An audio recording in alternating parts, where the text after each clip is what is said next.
Senhor, quem entrará no santuário para te louvar? Senhor, quem entrará no santuário para te louvar? Quem tem as mãos limpas e o coração puro, arranca a vaidade, ensina-me a amar. Quem tem as mãos limpas e o coração puro, quem não é vaidoso e sabe amar. Senhor, eu quero entrar no santuário para te louvar. Senhor, eu quero entrar no santuário para te louvar.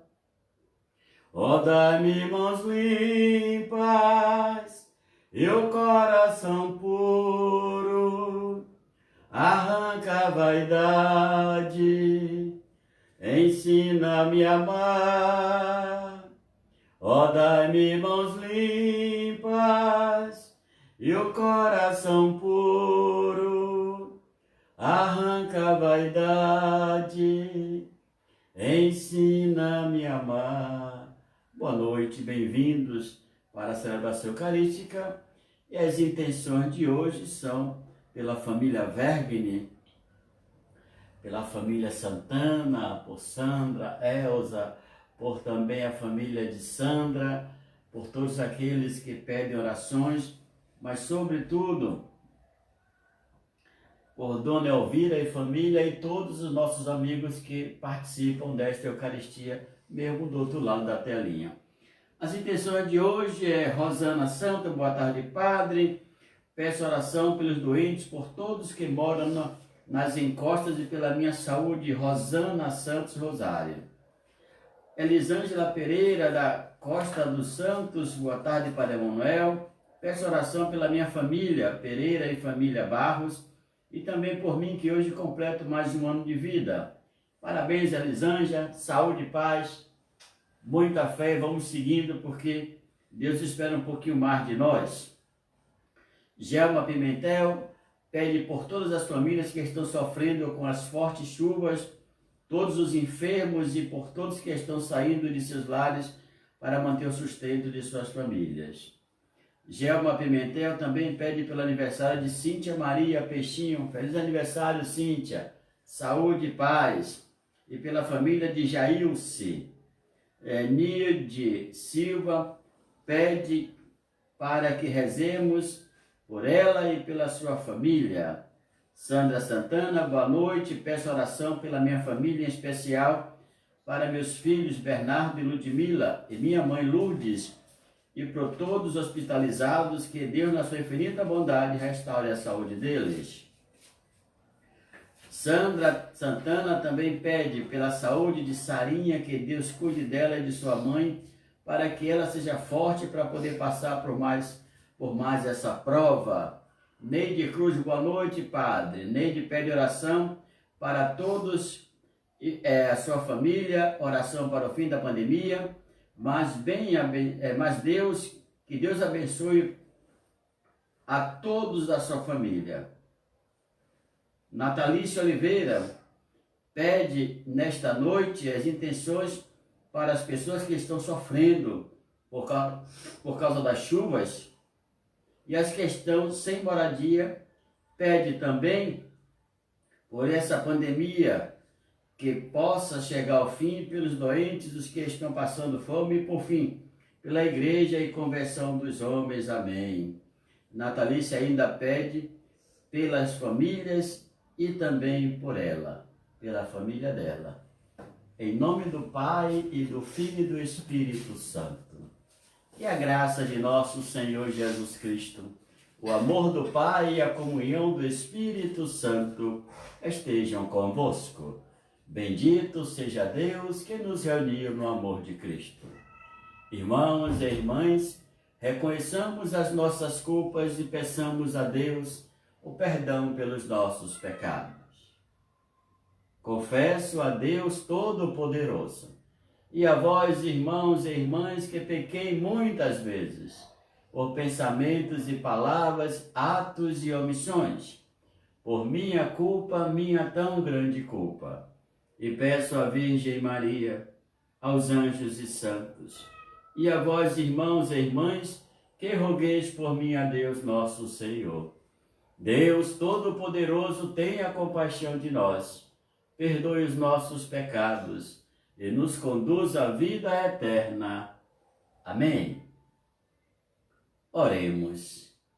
Concedei, ó Deus, aos vossos servos e servas a graça da ressurreição, pois quisestes que o vosso Filho sofresse por nós o sacrifício da cruz, para nos libertar do poder do inimigo, por nosso Senhor Jesus Cristo, vosso Filho, na unidade do Espírito Santo. Amém? Vamos então escutar as leituras desta noite.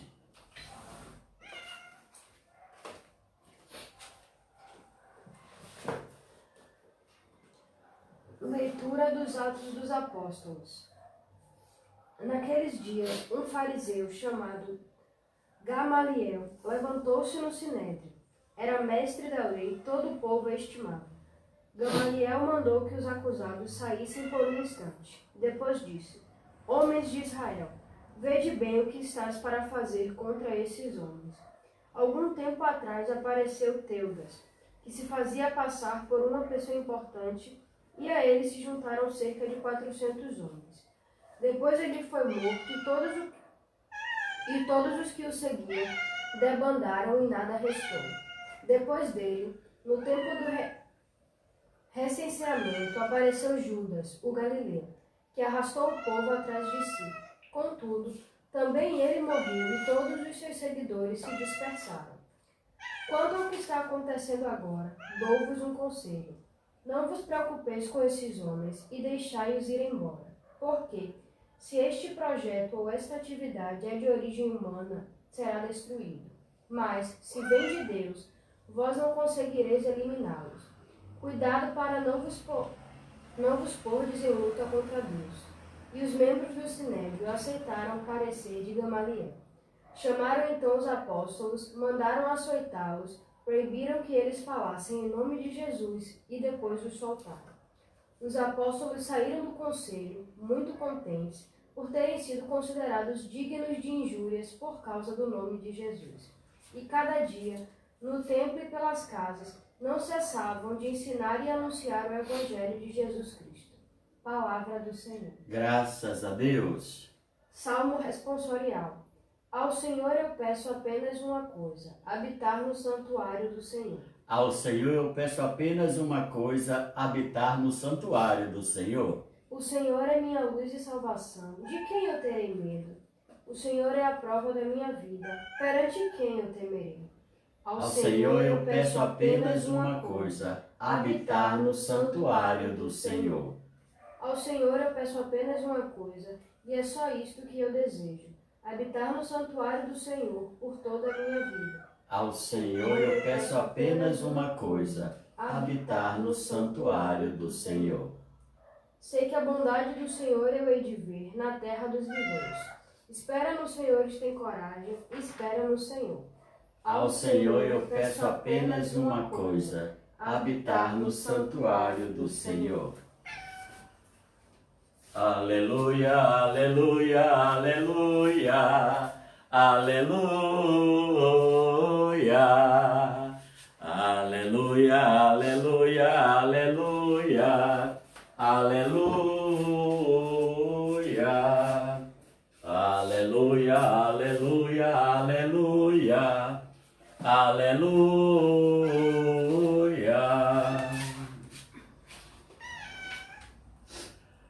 O homem não vive somente de pão, mas de toda a palavra da boca de Deus. Aleluia, aleluia, aleluia, aleluia, aleluia, aleluia, aleluia, aleluia. O Senhor esteja convosco, Ele está no meio de nós. Proclamação do Evangelho de Jesus Cristo, segundo João. Glória a vós, Senhor. Naquele tempo, Jesus foi para o outro lado do mar da Galileia, também chamado de Tiberíades. Uma grande multidão o seguia porque via os sinais que ele operava. A favor dos doentes, Jesus subiu ao monte e sentou-se aí com os seus discípulos. Estava próxima a Páscoa, a festa dos judeus. Levantando os olhos e vendo que uma grande multidão estava vindo ao seu encontro, Jesus disse a Filipe: onde vamos comprar pão para que eles possam comer? Disse isso para pô-lo à prova, pois ele mesmo sabia muito bem o que ia fazer. Filipe respondeu: nem 200 moedas de prata bastariam para dar um pedaço de pão a cada um. Um dos discípulos, André, o irmão de Simão Pedro, disse: está aqui um menino, com 5 pães de cevada e 2 peixes. Mas o que é isso para tanta gente?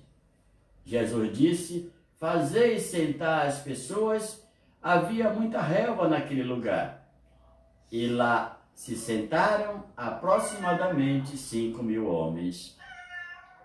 Jesus tomou os pães, deu graça, distribuiu aos que estavam sentados, tanto quanto queriam, e fez mesmo com os peixes.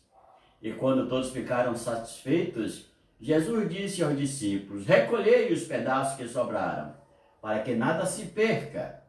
Recolheram os pedaços e encheram 12 cestos com a sobra dos 5 pães, deixadas pelos que haviam comido. Vendo o sinal que Jesus tinha realizado, aqueles homens exclamavam: este é verdadeiramente o profeta, aquele que devia vir ao mundo. Mas quando notou que estavam querendo levá-lo para proclamar o rei, Jesus retirou-se de novo, sozinho para o monte. Palavra da salvação. Glória a vós, Senhor. Deixa eu pedir desculpa a você que estava do lado de lá, né? Você viu um felino passar por aqui, subir no altar, pular para o outro lado. É um morador antigo desta casa, não consigo botar ele para fora. Mas ele, de fato, tem vida própria, tem liberdade própria aí. Essa hora é a hora dele estar procurando o que comer. Ele está aqui desesperado, querendo comida, em vez de rezar comigo, está aqui desesperado. Mas tudo pela graça de Deus, né? Esse é o nosso famoso Hesíodo, né? Que de fato aqui em casa ele tem toda a sua liberdade. O outro não sei por onde anda, mas está por aí. Ora, o que temos hoje?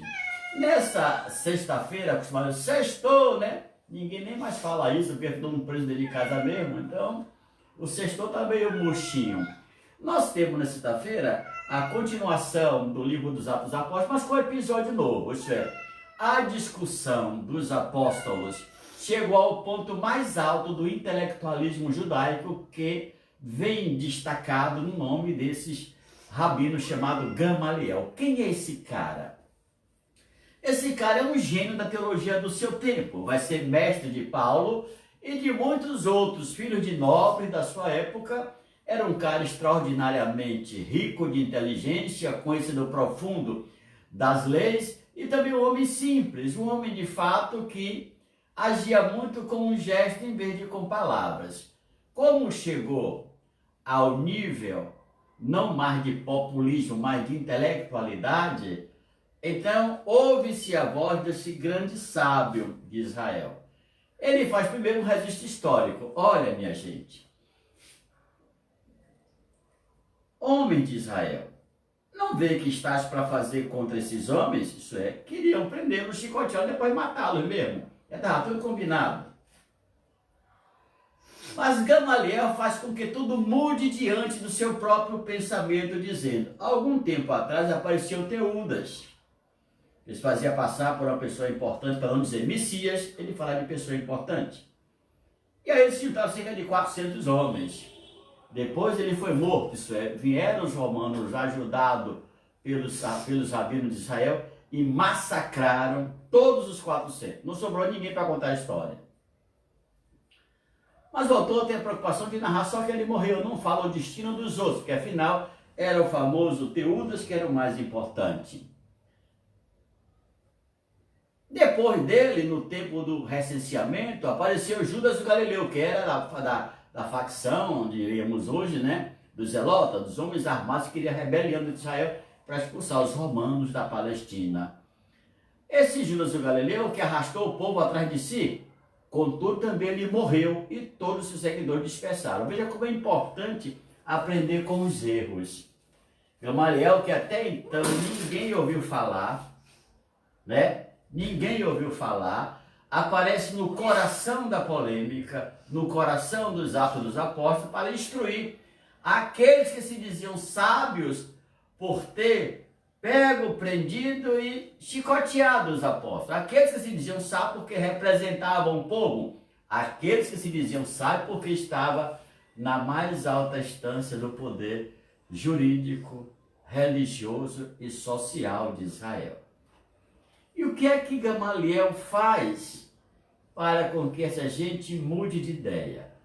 Isso é, às vezes as pessoas ficam cegas pelo desejo de vingança, de resolver imediatamente um problema que incomoda e começa a pensar no seu cubículozinho ali, como fazer naquela pequena caixa crânica de cérebro de camarão.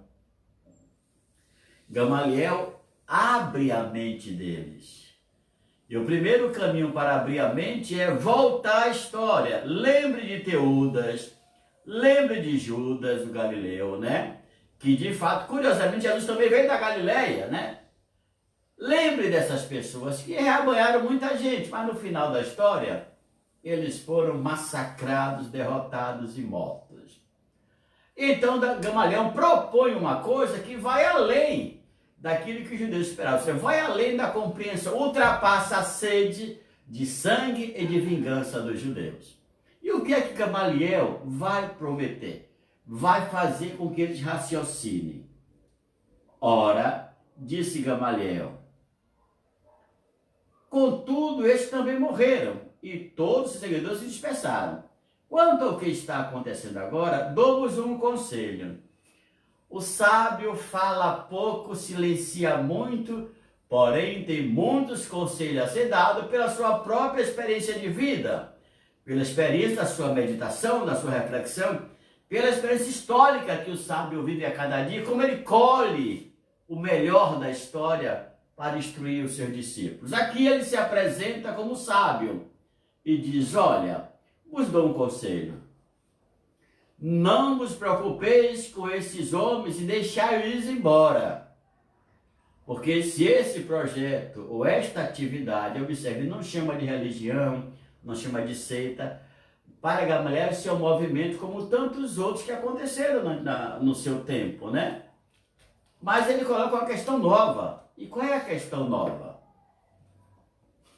Ora, se esse movimento, essa atividade é simplesmente de origem humana, será destruído. É uma coisa lógica, perfeita. Em vez de estar se expondo, derramando sangue, sendo mal visto pelo povo, em vez de estar de fato sendo degradante e degradado moralmente, porque o povo vai cair de língua em cima de você, em vez disso tudo, deixai-os ir. Porque se essa obra for de Deus, pode acontecer que vocês estejam combatendo contra Deus. De repente, os olhos deles se abriram. Mas eles não vão desistir, porque ainda continuam cegos com os olhos da fé. O que se abre aqui são os olhos da carne. O medo do que pode vir depois com a atitude de querer também caçar, perseguir e matar os apóstolos. Ora, Gamaliel disse, olha, se for uma atitude humana, vai passar. Como tudo que é humano passa. Mas se essa atitude, se esse movimento, como diz o nosso Gamaliel, vem de inspiração divina, tem um conteúdo divino sustentando ele, animando ele para se mover dentro de tanta perseguição, dentro de tanta área geográfica e realizando assim o seu projeto de vida, alerta Gamaliel. Cuidado! Jesus vai dizer, atenção, cuidado, disse Gamaliel, para não vos pôr de luta contra Deus. E aí você vê, lembra de Jacó lá que brigou com Deus e teve o seu osso ciático machucado e tal, para dizer que ninguém vence Deus. Cuidado, pense além do ódio, pense além do rancor, da mágoa, da ganância, da sede de sangue, vai além, transcende essa mentalidade mesquinha, cruel e danosa. Vê mais adiante. Paciência, compreensão. E se essa obra for de Deus, vocês estarão combatendo contra Deus. E o que é que ele pressupõe aqui? Que Deus, lá no fundo, não está restrito aos projetos da vida legislativa do povo de Israel. Deus não está refém dos quatro cantos amarrados da lei de Israel. Deus não está refém de nada que está sob o comando de qualquer ser humano em Israel. Deus rompeu. Aliás, nunca esteve. É com Jesus Cristo que Deus, de fato, faz com que as coisas sejam novas. Que os judeus possam pensar além dos quatro reféns dos livros da lei. Portanto, Gamaliel hoje abre uma espiral que se torna muito interessante. Para os cristãos, ele está dizendo o seguinte: continue, nós queremos ver se essa obra é de Deus ou não. Para os judeus, ele está dizendo, cuidado, prudência. Vocês podem estar trilhando o caminho da cegueira, da injustiça, da vontade de sangue, do ódio, e podem se dar mal, porque se essa obra for de Deus, nós estaremos combatendo contra Deus. E para os judeus, isso é um pecado mortal, combater contra Deus. Então, ele sem nada a dizer, como a gente diz, botou o rabo entre as pernas. Veja como um sábio faz a diferença, né? O sábio não é um falador, mas ele é o cara que colhe bem a síntese, a substância do problema histórico e une ao atual, interpreta e traz a solução. Esse é o sábio, que fala pouco, como eu disse antes, silencia muito, mas tem muita coisa para ensinar. Então o ensinamento de Gamaliel hoje vem com duas frases. No tempo de Jesus, foram discurso e mais discurso para matar Jesus. Ele apenas, simplesmente, com duas frases, mostrou qual é o lugar do sinédrio dentro de Israel. Mostrou qual é o lugar daqueles que julgam, daqueles que podem perseguir e matar. Qual é o lugar? Tem um limite.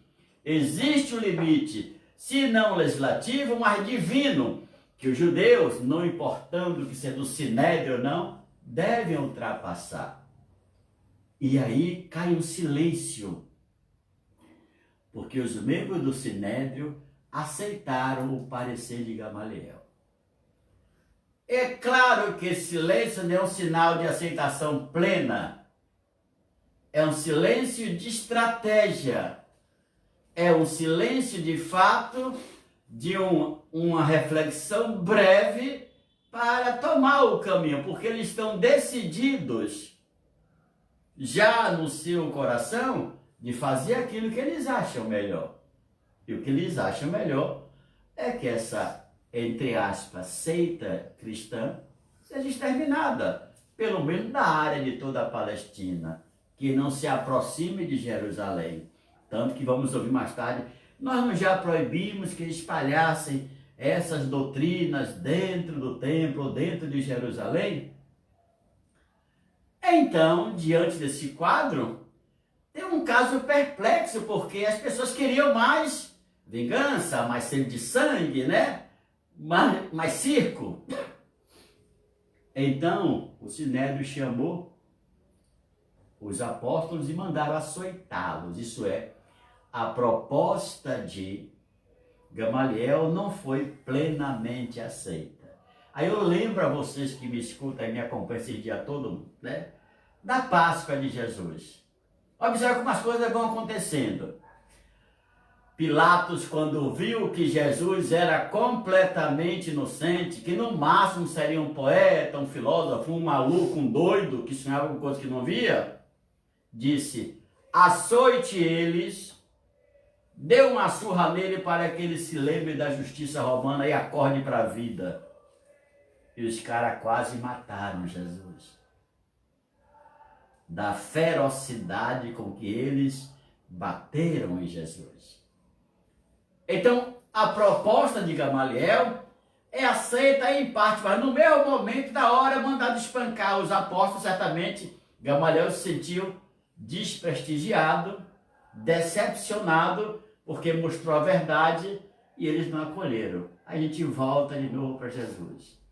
Conhecereis a verdade e a verdade vos libertará.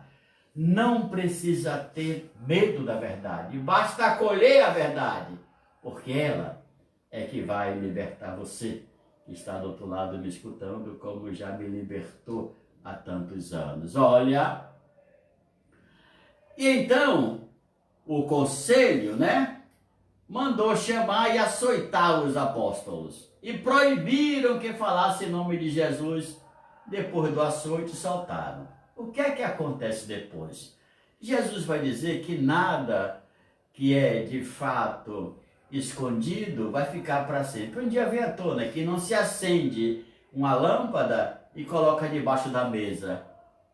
Isso é um reflexo desse açoitamento, desse enfrentamento contra autoridades constituídas legalmente, leva os apóstolos a ter uma segurança maior e ao mesmo tempo uma credibilidade maior, porque quando eles deixam o sinédrio, os que estão em fora acolhem ele com aplausos, com abraços, e aí vai se perdendo a autoridade que o sinédrio tinha diante do povo. Portanto, saíram do conselho contentes, por terem sido considerados dignos de injúria e por causa do nome de Jesus. Aqui não se trata, minha gente, de um masoquismo religioso, apanhar e sair dando risada porque é bonitinho. Não!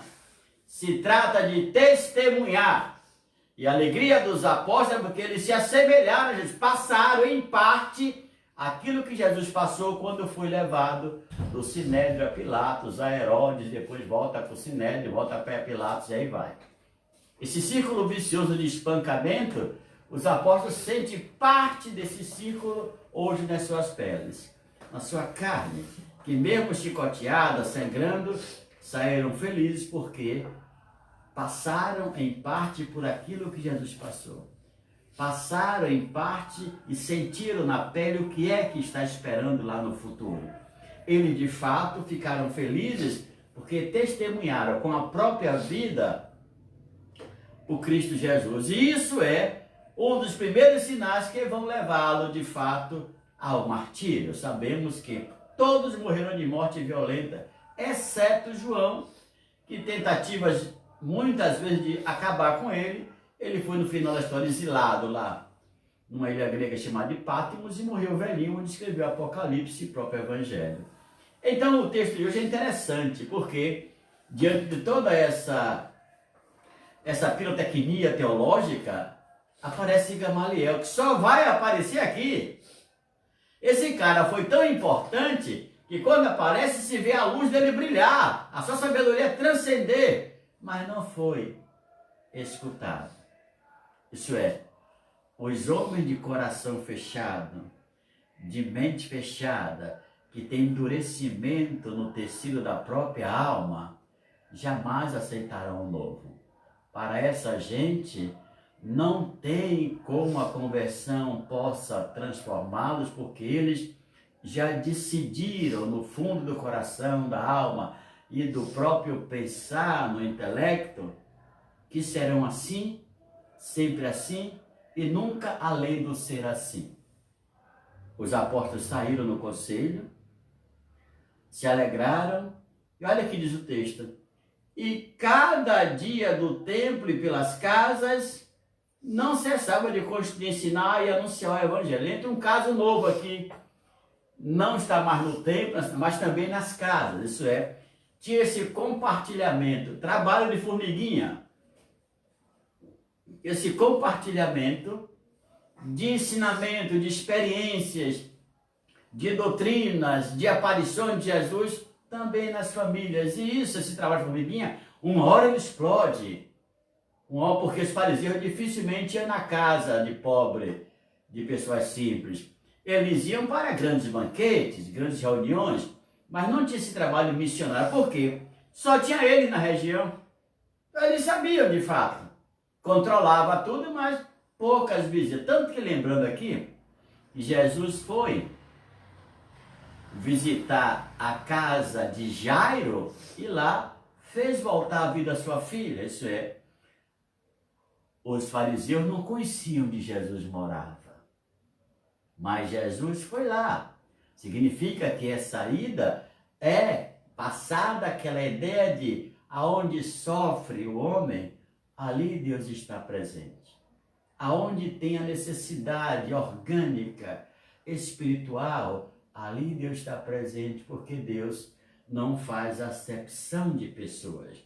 Portanto, amigos e amigas, a primeira leitura mostra o brilhante Gamaliel apresentando uma solução que vai além do sangue, vai além da injustiça, vai além da sede de matar, vai além do ódio e vai além também da própria forma de pensar dos judeus. Mas, infelizmente, não foi totalmente aceita a proposta do brilhante Gamaliel. Ora, o evangelho de hoje, lembrando sobretudo que aquilo que o Salmo nos diz, ao Senhor peço apenas uma coisa, habitar no santuário do Senhor. Muitos de nós, sacerdotes, estamos habitando no santuário do Senhor lá, na sua comunidade, celebrando a sua Eucaristia com pouquíssimas pessoas, ou com ninguém mesmo, mas é o santuário do Senhor. E lá nos sentimos bem, porque é a casa do meu Deus. Aqui, nada, absolutamente nada, tira a minha paz, porque o Senhor está ao meu redor. Por isso é bom estar no santuário do Senhor. É bom estar na casa do Senhor.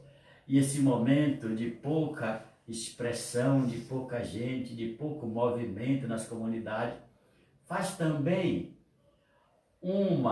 dar-nos uma oportunidade para repensarmos tudo, para vivermos tudo, para fazer aquilo que a gente normalmente no dia a dia não faz. Até mesmo não fazer nada. Não é pecado não fazer nada. A gente trabalha tanto, um dia ele corre para lá, um dia que não faz nada. As pessoas estão tão acostumadas a correr. Quando não faz nada, se sente inútil, porque não fez nada. Bobagem. Relaxe e viva. Se tem a condição de não fazer nada, não faça. Aproveite, porque já tudo começa mais uma vez. E você tem que estar com energias renovadas, a ponto de bala, para tomar de novo o caminho da sua vida. O que é que nos apresenta o Evangelho de hoje? Passado já algum dia da Páscoa, o nosso autor litúrgico nos faz voltar à memória histórica de Jesus, para que a igreja não fique só pensando na ressurreição, esquece da história de Jesus e o caminho que ele trilhou para chegar até a sua ressurreição. Então hoje nós somos chamados para descer do céu, vir para a terra e realmente contemplar a maravilha desse evangelho de hoje. Jesus está na sua idade adulta. E aí, muita gente o arrebanhava. Ele, de fato, está na sua máxima popularidade. Caía tarde e ele, de fato, se destacando com os apóstolos, atravessou o mar da Galileia, também conhecido lá do outro lado como o mar de Tiberíades, quando eu estive em Israel, eu atravessei esse mar. Do outro lado tinha um restaurante, né? Que a gente comeu o peixe de São Pedro, coitado. Tinha tanta espinha que eu só comia um pedacinho só, se quero ser verdadeiro. Ora, essa grande multidão seguia não só porque Jesus falava bem ou acolhia todo mundo, mas porque ele fazia grandes sinais. Aliás, é sempre assim. Qualquer pessoa que faça grandes sinais no tempo de hoje, eu não estou falando de charlatanismo, de hipócritas mentirosos que ficam arquitetando milagre, que usam a ciência para enganar as pessoas dizendo que é milagre. Não estou falando dessa gente, não me interessa o que fazem. Eu estou falando de sinais poderosos, como fez, por exemplo, nossa irmã Dulce, em acolher pessoas que de fato não tinha nada, e dava o pão, e dava a água, e dava o remédio, e dava a dormida, e dava a segurança, a certeza de que a vida não acabou ali. Eu estou falando de Francisco de Assis, eu estou falando de Santo Antônio de Pádua. O grande milagre de Francisco de Assis foi a sua própria vida com Cristo, que contagiou todo o ambiente europeu até chegar na Rússia. Esse é o milagre. Santo Antônio, meu caro amigo aqui do lado, não dá para falar porque eu sou muito apaixonado, então você desonesto, você até injusto com os outros. Mas um santo que compõe todos os elementos que um santo precisa ter: intelectualidade, pobreza, vivência popular. Ele só não foi mártir, mas todos os graus para que um santo grandioso precisa ter, Antônio de Pádua foi o maior de todos eles, não esqueçamos disso. Ora, diante desse quadro, se pensa na vida que está se desfazendo, porque a fome está chegando, é 3, 4 da tarde, está ficando escuro já. E aí vem a pergunta, né? Jesus pergunta a Filipe: onde é que a gente vai conseguir tanto pão para tanta gente comer? E o autor lembra, né? O mais velho dos apóstolos, que era o mais novo no início, já o mais velho, disse: olha, ele fez isso para colocar a prova. Que prova? A prova de fé. Não só para Filipe, mas para toda a sua comunidade. Toda a comunidade apostólica foi provada nesse momento. Porque Jesus já sabia o que ia fazer. Olha que eu tenho a consciência plena daquele momento que será a multiplicação dos pães. Ele sabe de fato que o povo já escutou a sua palavra, mas já está cansado, e como pastor, ele tem que alimentar suas ovelhas, não só espiritualmente, e aqui entra o papel da igreja de não só alimentar espiritualmente, mas tanta gente que sofre, que ela pode, deve, é a obrigação dela ajudar.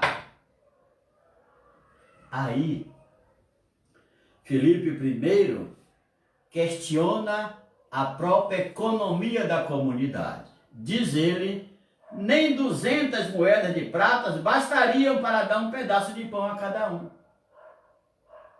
Iríamos hoje 200 moedas de prata, talvez 2 mil reais, 20 mil reais. Por que ele faz isso? Para nos fazer notar que tem muita gente. No final do texto a gente vai ver que mais ou menos 5 mil pessoas.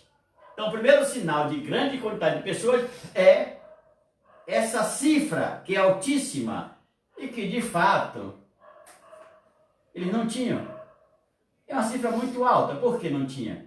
Porque eles viviam mendigando, pedindo às pessoas. E mais um detalhe: mesmo se tivesse, Judas já tinha passado a mão nesse dinheiro. Só lembrando, antes da Páscoa, Judas era ladrão. Ladrão. Por isso roubava da comunidade. E aí, o discurso se amplia. Um outro discípulo, isso é, André, irmão de Pedro, disse: olha, já que o dinheiro não dá, o que temos aqui é um menino com 5 pães de cevada e 2 peixes. Por que se coloca isso? O menino aqui apresenta-se como símbolo da esperança. Deixai vir a minha criancinha, porque delas é o reino de Deus. Isso é, de onde menos se espera, sai dali a graça de Deus. De onde menos se espera, Deus age. Deus faz dessas pedras filhos de Abraão, vai dizer João Batista, mostrando que para Deus nada é impossível. Depois 5 peixes, 5 pães e 2 peixes, vai somar o número perfeito, que é 4 mais 3. 4 é o número dos 4 elementos, água, terra, fogo e ar, que sustentam o mundo organicamente falando, textualmente falando, e 3, que é o número da Trindade, o Pai, o Filho e o Espírito Santo. 3 na Bíblia é de fato o número que aparece quando Deus faz grandes coisas na vida do ser humano. Quando Jesus faz grandes coisas na vida do ser humano. E então, o milagre começa a se formar. Observe que tem 2 necessidades impossíveis. Falta dinheiro e não tem pão suficiente para todo mundo. Fica o quê? A critério da sua fé em Deus, a critério da liberdade divina que passa pela carne, pelo ser de Jesus Cristo, de fazer aquilo que é o melhor para as pessoas, de fazer aquilo que Deus faria se estivesse ali, como está presente. Mas é uma ação que não deixa sinais, isso é, Jesus apenas toma o pão, mandou que todos se sentassem, e Jesus tomou o pão e deu graças, distribuiu aos que estavam sentados, tanto quanto queria. O nosso texto lembra que, tanto no jantar quanto no almoço, tinha, como no café da manhã, os judeus tinham 17 bênçãos para agradecer a Deus pelo alimento. Jesus usa uma dessas bênçãos, sabemos que é aquela quase noturna, mas a gente não sabe qual foi. Provavelmente a bênção número 13 ou 15, dizem os mais especializados. Ele tomou pão e peixe, né? Distribuiu, deu graças, isso é, apresentou ao Pai, disse a bênção e distribuiu aos que estavam sentados tanto quanto queria. Não faltou nada para ninguém. Isso é, o milagre é a grande partilha que fratura o egoísmo. E quando todos têm em sobra, ninguém deseja o que é do outro. O egoísmo, às vezes, se sustenta, se alimenta da minha falta de compreensão em não pensar no outro. O outro precisa pensar em mim e eu pensar nele, para que não haja absolutamente nada que falte ao outro dentro das suas necessidades básicas. Ora, recolheu, então, quando todos ficaram satisfeitos, o peixe, o pão e tal, Jesus disse ao discípulo, recolheu os pedaços que sobraram para que nada se perca. Alguns me perguntam, mas padre, esse peixe já veio cozido, assado no milagre? Meu amigo, minha irmã, isso não interessa, isso não é importante. A mensagem do autor é que Deus, quando dá em abundância. Que esse milagre está também ligado à experiência dos israelitas que passaram por fome no deserto e Deus mandou o maná do deserto. Então, uma piadinha até interessante, engraçada, mas é equivocada e fora de lugar. Os peixes foram dados naturalmente, porque se multiplicou o peixe, como era que os judeus levavam o peixe para a rua? O que é que o judeu comum fazia? Ele, quando saía mesmo para trabalhar na terra, levava aquele peixinho que é chamado de Xangô aqui, lá é um pouco maior, que já estava curado no sal, enfiado no pauzinho como um churrasco, pronto para ser comido.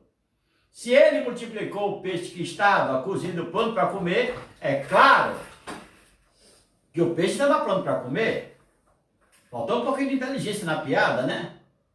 Se ele multiplica o pão que está cozido, está pronto para comer, é claro que foi o mesmo pão. Até multiplicou o quê? O que já existia.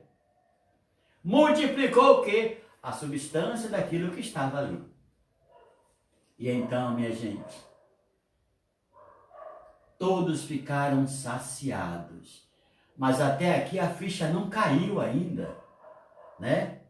Imagina 5.000 pessoas vendo só o pão e o peixe chegar e ninguém sabe de onde está vindo. Porque nem todos viram o milagre. Os que estavam distantes e tal, ninguém viu assim. Só quem estava próximo, porque Jesus rezou a bênção e começou a distribuir. Em outro texto, deu os apóstolos para distribuir. E aí, foi passando e todos tiveram acesso porque Deus é que sacia a nossa fome espiritual, é a nossa fome material. É Deus que sacia a nossa sede espiritual, é a nossa sede de fato de água de cada dia da nossa vida. E aí, depois de tudo, os discípulos recolheram os pedaços que sobraram, quando todos ficaram satisfeitos. Recolhei, disse Jesus, para que não sobre, para que nada se perca. Isso é, a graça de Deus não pode ser entregue de qualquer jeito. Se Deus lhe deu, conserve, preserve, multiplique, partilhe, mas não jogue fora, não perca. Às vezes você que está me escutando agora, você que tem seu pai e sua mãe ainda, que faz de tudo para manter as coisas na sua geladeira, sobretudo nesse tempo, você fala, mas só tem isso, só tem aquilo, eu queria aquele agudo daquela marca, aquele daquela marca. Paciência. E às vezes já está tão cheia que acaba jogando coisas fora, né? Isso é um pecado contra a bondade, contra a providência divina que provê. Está lá escrito, Deus proverá o pão. Deus proverá o pão. Então não deixe que o pão que Deus provê para você, para sua família, se perca, caia no mofo, caia de fato no esquecimento. Comida é para se comer, não é para se perder. E não conte com o seu animal para comer seu resto, não. Seu animal tem que comer a comida própria dele. Mas, enfim. Ora, quando as pessoas comeram, se saciaram, alguns minutos depois, ou muitos minutos depois, caiu a ficha.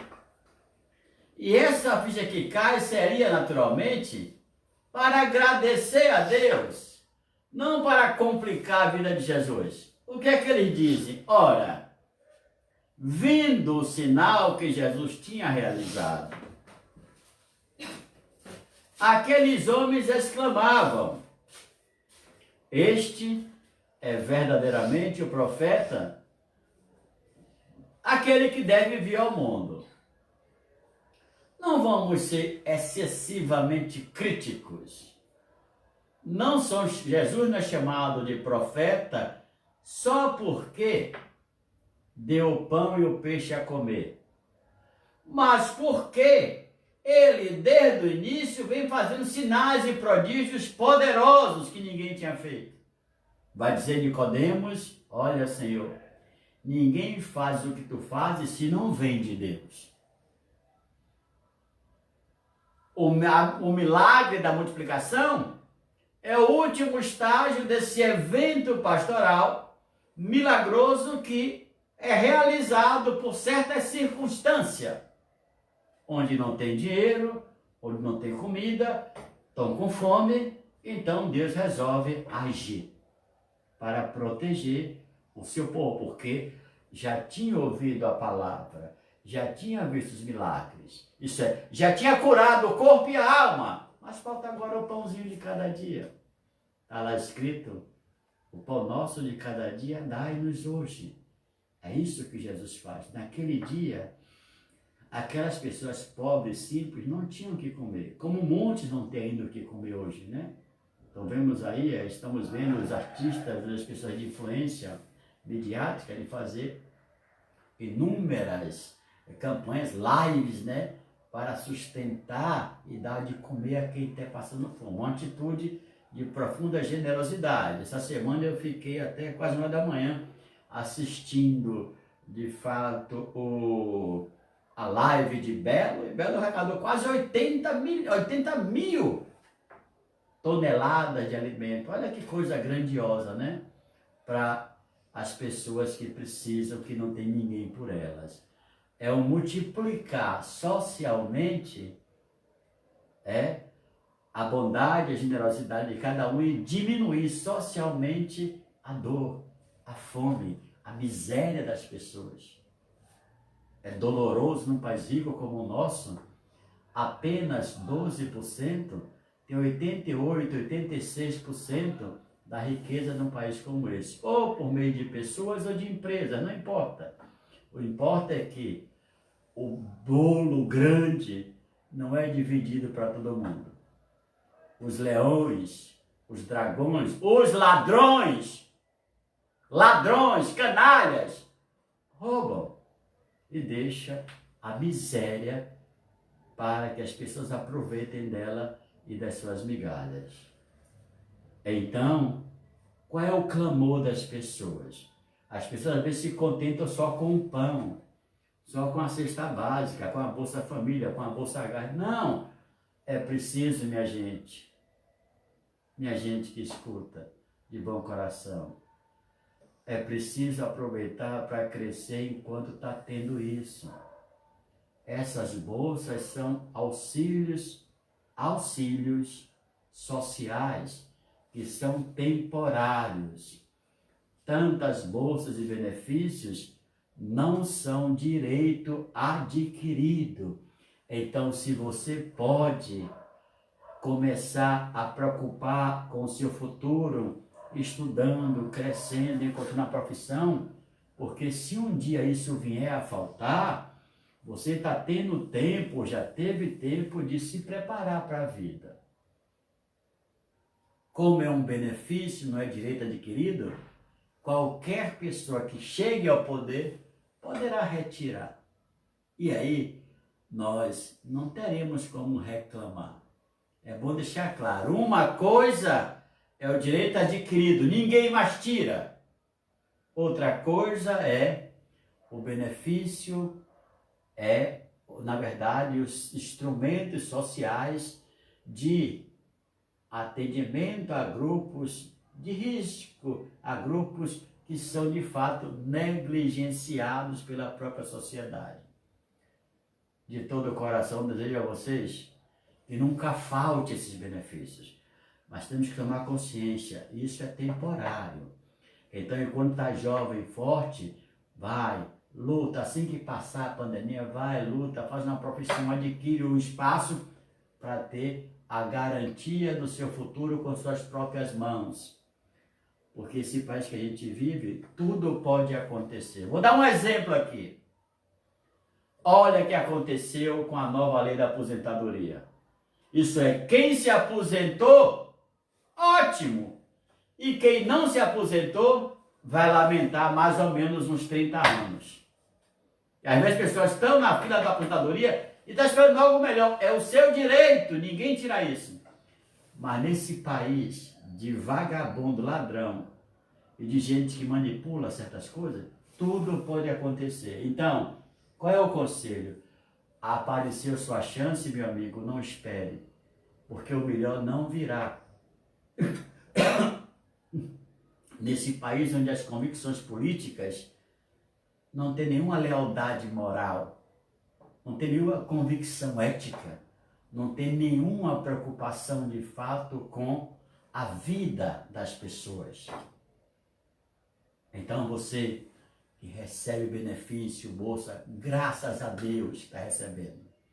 E que Deus continue abençoando e multiplicando tudo isso para você. Agora não esqueça, isso não é um direito adquirido.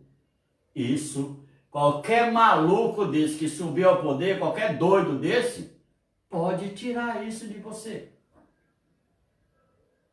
Então, qual é o conselho de amigo? Faça o que você puder para crescer na profissão, para defender o seu direito e que essas coisas sejam apenas auxílios, não o fundamental, não o essencial. E o texto termina nesta noite querendo fazer Jesus rei. Como eu disse, não porque ele multiplicou pães, mas porque ele já tinha feito prodígios, milagres, pregado, curado corpo e alma. Agora está faltando o pão, né? O pão nosso de cada dia. E esse pão é dado hoje em abundância, a ponto de recolher, segundo Mateus, 12 cestos. E quando quiseram fazer rei, né?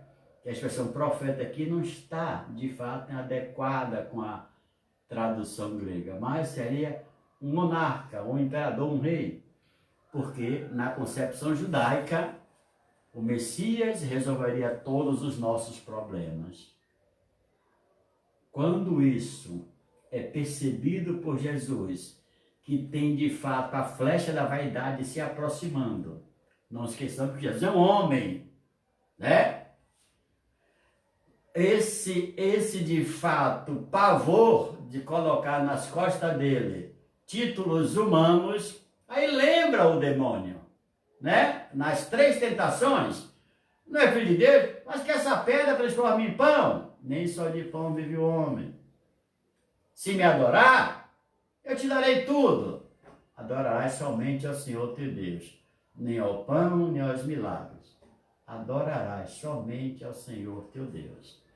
Jesus vê aqui uma profunda conotação política, que de fato vai determinar uma espécie de título que pode destruir a sua carreira messiânica. Então o que é que Jesus faz?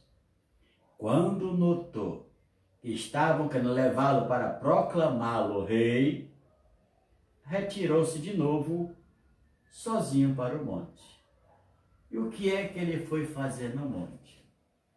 Refletir, meditar, contemplar e agradecer. Foi se fortalecer espiritualmente para que as vaidades humanas, a tentação diabólica, não entrasse na sua vida, não entrasse no seu pensar, não entrasse na sua carne nem no seu coração. Esse é o grande exemplo que Jesus nos dá de humildade. Depois de ter feito essas grandes coisas e ver que os aplausos humanos se aproximam, ele vai e se esconde. Porque a sua recompensa, quem vai dar é o seu Pai, o Pai nosso, o Pai do céu. Aquele que ele obedece em tudo. E em tudo ele faz a sua vontade. Portanto, meus irmãos e minhas irmãs, que ensinamento maravilhoso de hoje. Nem só de pão vive o homem, mas de toda a palavra que sai da boca de Deus. Mas também nem só de glória vive o homem. O homem também vive da meditação, da humildade, da contemplação, do agradecer a Deus por todo o pão, por todo o peixe que cada dia chega na mesa dele. Então agradeçamos a Deus e peçamos que nunca falte nem o pão, nem o peixe na nossa casa e na nossa família, e que Deus possa ser generoso, alargando sempre essa sua generosidade na mesa, sobretudo aqueles que sofrem. Que Deus continue estimulando pessoas que têm influência para que elas, nesse momento, possam abrir os seus corações, abrir os seus cofres e distribuir um pouco para que os outros não morram de fome. Que Deus os abençoe. Abençoe todos aqueles que nesse momento esqueceram a diferença de raça, cor, classe econômica, essas bobagens, essas ignorâncias que pairam sempre na nossa sociedade perversa, mas que estão abrindo o coração e fazendo com que as pessoas, pelo menos, se sintam um pouco melhor, mais segura e tenham o que comer na sua mesa. Que sejamos exemplos do Cristo de hoje, que possamos fazer doações, mas que fujamos das glórias humanas. Quem ama a Deus faz gratuitamente, e quem dá aos pobres empresta a Deus, dizia minha mãe, seu avô, sua avó. Louvado seja nosso Senhor Jesus Cristo. Para sempre, sempre, sempre Ele seja louvado. Vamos oferecer a Deus o pão e o vinho, pedindo ao Senhor que acolha nossas ofertas, as nossas fraquezas, as nossas limitações, que nós apresentamos agora, Senhor, neste pão e neste vinho. Sabe, Senhor, o que temos é tão pouco para dar. Mas este pouco nós queremos com os irmãos compartilhar. Sabe, Senhor, o que temos é tão pouco para dar. Mas este pouco nós queremos com os irmãos compartilhar. Queremos nesta hora, diante dos irmãos, comprometer a vida, buscando a união. Sabe, Senhor, o que temos é tão pouco para dar.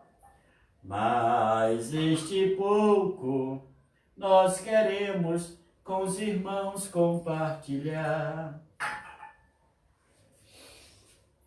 Oremos, irmãos e irmãs, para que o nosso sacrifício eucarístico seja aceito por Deus Pai Todo-Poderoso. Receba, ó Senhor, por tuas mãos este sacrifício, para a glória do seu nome e para o bem da sua santa igreja.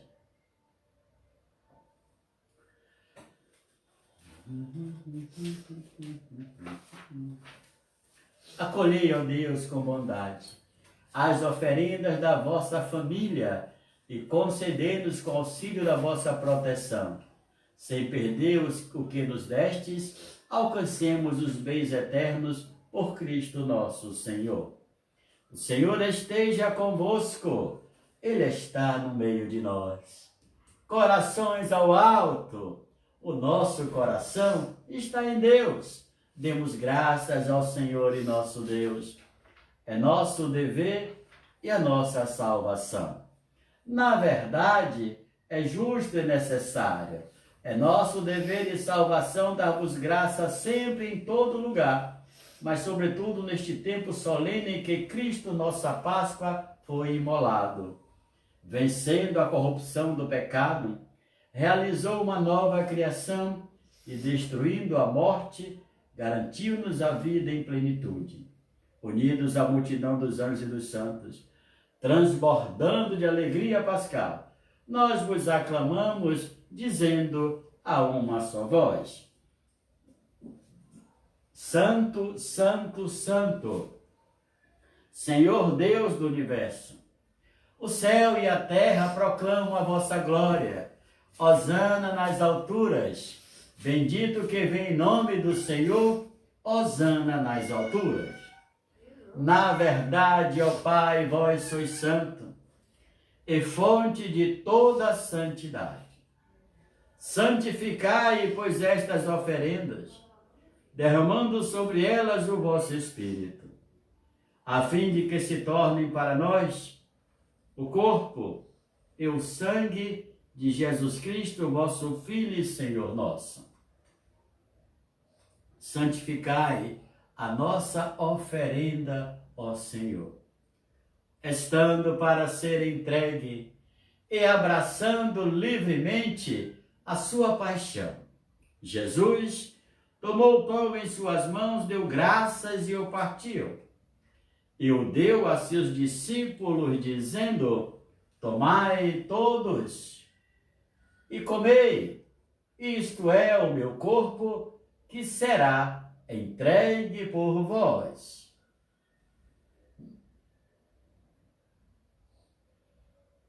Meu Senhor e meu Deus, eu creio, mas aumentai a minha fé.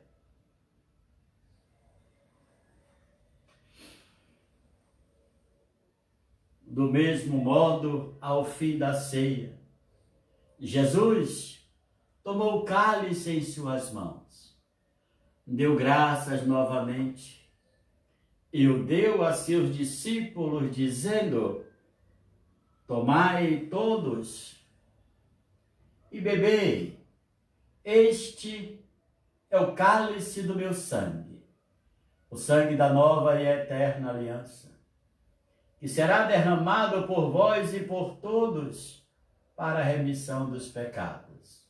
Fazei isto em memória de mim. Meu Senhor e meu Deus, eu creio, mas aumentai a minha fé. Eis o mistério da fé. Anunciamos, Senhor, a vossa morte e proclamamos a vossa ressurreição. Vinde, Senhor Jesus. Celebrando, pois, a memória da morte e ressurreição do vosso Filho, nós vos oferecemos, ó Pai, o pão da vida e o cálice da salvação. E vos agradecemos porque nos tornaste dignos de estar aqui na vossa presença e vos servir. Recebei, ó Senhor, a nossa oferta. E nós vos suplicamos que, participando do corpo e sangue de Cristo, sejamos reunidos pelo Espírito Santo num só corpo. Fazei de nós um só corpo e um só Espírito. Lembrai-vos, ó Pai, da vossa Igreja, que se faz presente pelo mundo inteiro. Que ela cresça na caridade com o Papa Francisco, com o nosso Bispo Murilo e todos os ministros do vosso povo. Lembrai-vos, ó Pai, da vossa Igreja. Lembrai-vos também de todos que chamaste deste mundo à vossa presença neste dia. E também dos nossos irmãos e irmãs que morreram na esperança da ressurreição. De todos os que partiram desta vida, acolhei-os, Senhor, junto a vós, na luz da vossa face. Lembrai-vos, ó Pai, de todos os vossos filhos. Enfim, nós vos pedimos, tende piedade de todos nós, e dai-nos participar da vida eterna com a Virgem Maria, Mãe de Deus, com os santos apóstolos. Santo Expedito e todos os que neste mundo vos serviram, a fim de vos louvarmos e glorificarmos, ó Jesus Cristo, vosso Filho, concedei-nos o convívio dos eleitos. Por Cristo, com Cristo e em Cristo. A vós, Deus Pai Todo-Poderoso, na unidade do Espírito Santo, toda honra e toda glória, agora e para sempre. Amém. Com amor e confiança, rezemos a oração que o Senhor Jesus nos ensinou. Pai nosso, que estás nos céus, santificado seja o vosso nome. Venha a nós o vosso reino. Seja feita a vossa vontade, assim na terra como no céu. O pão nosso de cada dia nos dai hoje. Perdoai as nossas ofensas, assim como nós perdoamos a quem nos tem ofendido. E não nos deixeis cair em tentação, mas livrai-nos do mal. Amém. Livrai-nos, Senhor, de todos os males e dai-nos hoje a vossa paz. Ajudados pela vossa misericórdia, sejamos sempre livres do pecado e protegidos de todos os perigos. Enquanto, vivendo a esperança, aguardamos a vinda do Cristo Salvador. Vosso é o reino, o poder e a glória para sempre. Senhor Jesus Cristo, dissestes aos vossos apóstolos: eu vos deixo a paz, eu vos dou a minha paz. Não olheis os nossos pecados, mas a fé que anima a vossa igreja. Dai-lhe, segundo o vosso desejo, a paz e a unidade. Vós que sois Deus com o Pai e o Espírito Santo. Amém. A paz do Senhor está do outro lado, onde quer que você esteja, essa paz chega até no seu coração. Serenize, tranquilize, traga saúde e traga alegria. Irmãos e irmãs, saudai-vos uns aos outros na paz do Cristo nosso Senhor.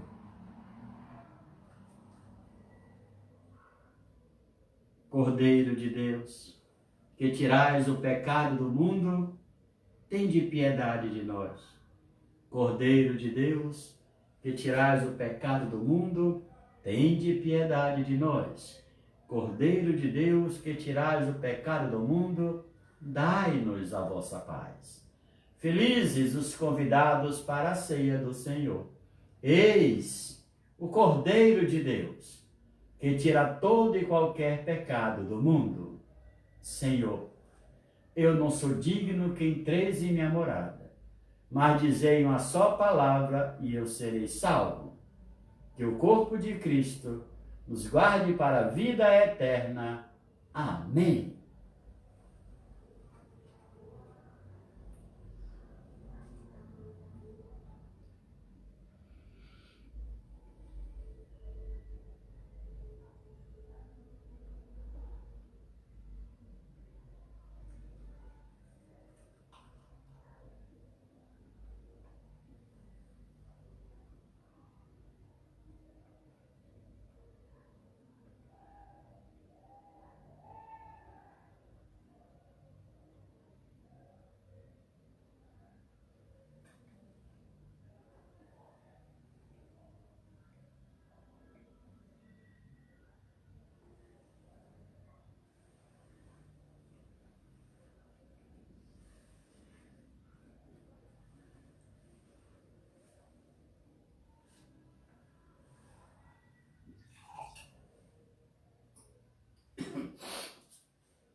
Que bom, Senhor, ir ao teu encontro,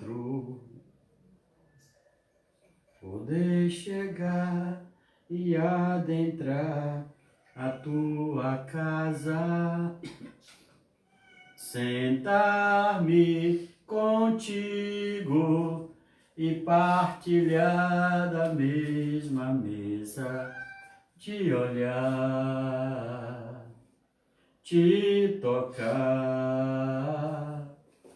e te dizer, meu Deus, como és lindo, te olhar, te tocar e te dizer, meu Deus, como és lindo.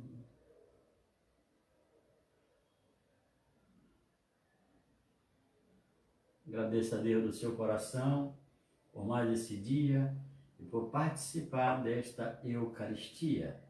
Lembrando que amanhã a missa será no mesmo horário, às 19h30. E quero mais anunciar também que vai ser 19h30 para não mudar de horário também. A gente agora cria uma estabilidade desse horário. E também quero lembrar vocês, né? E continue rezando pelas pessoas. E na hora da missa, minha gente, você que está me escutando agora, se reúna com os familiares da sua casa que gostam de participar, né? Reúna lá juntinho, todo mundo rezando junto, não importa a religião não. O importante é rezar junto, é orar junto, é pedir a Deus por todos nós e nas nossas dificuldades. Quero lembrar mais uma vez, olha minha gente, mais esse favorzinho, vai lá, convida os amigos, a família, os parentes, né? Os agregados, sogra, neto, genro, e vai lá no meu canal no YouTube. Não temos nem a metade de assinatura ainda. Vai lá no meu canal no YouTube, Emanuel Vergni, bate o sino pequenino e se inscreve lá. Ajuda essa obra a crescer mais um pouquinho. Nós precisamos de 1000 assinaturas para ir com uma plataforma digital melhor, de maior qualidade, som de televisão, imagem de televisão, aí a gente fica maravilhoso na fita, né? Vou voltar a insistir para você. Vai lá, pede a quem você sabe que pode nos ajudar. Oremos. Guardai, ó Deus, no vosso constante amor, aqueles que salvastes para que, redimidos pela paixão do vosso Filho, nos alegremos por sua ressurreição, por Cristo nosso Senhor. O Senhor esteja convosco. Ele está no meio de nós. Olha que maravilha, agradece a Deus, agradece a Deus. Jesus nos disse hoje que o pão não vai faltar na nossa casa, o pão da saúde, o pão da mesa, o pão da vida espiritual. Alegre-se, alegre-se, Deus está com todos nós. E a bênção de Deus Pai Todo-Poderoso, por intercessão de Nossa Senhora Auxiliadora, essa capelinha que me agracia por ter pensado nela desde o início, para celebrar essa Eucaristia em momentos difíceis das nossas vidas. Abençoe-os o Pai, o Filho e o Espírito Santo. Uma noite maravilhosa e vamos em paz, porque o Senhor nos acompanha. Quem é essa que avança como a aurora, terrível como um exército em ordem de batalha, brilhante como o sol e como a lua, mostrando os caminhos aos filhos teus. Minha alma glorifica ao Senhor. Meu espírito exulta em Deus, meu Salvador. Quem é essa que avança como a aurora, terrível como um exército em ordem de batalha, brilhante como o sol e como a lua, mostrando o caminho aos filhos teus. Minha alma glorifica ao Senhor. Meu espírito exulta em Deus, nosso Salvador. Vai lá no canalzinho, olha eu aqui, clica lá no meu canal Emanuel Vergne e se inscreve. Estou esperando.